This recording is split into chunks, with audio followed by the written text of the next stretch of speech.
सुना हुकूमत किसको कहते हैं। हजरत उमर गुजर रहे हैं, फजर की नमाज के बाद 2 गलियां रह गई हैं, आज पूरा नहीं हो सका आपका दौरा। एक छप्पर है छोटा सा, बूढ़ी अम्मा बैठी है, उमर फारूक गुजरने लगे, बूढ़ी को परेशान देखा, अम्मा जी इजाजत हो तो अंदर आ जाऊं। बूढ़ी कहने लगी चल दौड़ जा, अपना काम कर, क्यों इजाजत दूं? तेरी मेहरबानी अम्मा, आने दो। क्या दौड़ जा? तेरी मेहरबानी अम्मा, गुजारिश है, चलो आ जाओ। अंदर आ गए उमर फारूक।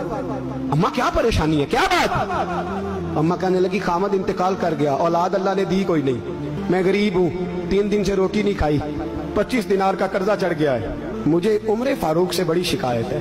उसने मेरा हाल ही नहीं पूछा। कहने लगे शिकवा है, उमर आया ही नहीं।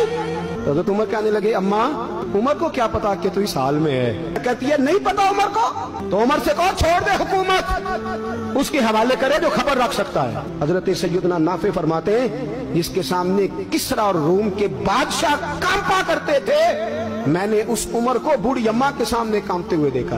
राशादारी है उमर फारूक का। दौड़े गए, 25 दिनार लाए, राशन रख के लाए, रोटियां पकाई, बूढ़ी अम्मा को खिलाई। कहने लगे अम्मा 25 दिनार ले ले और चल, गलती हो गई, उमर को माफ कर दे।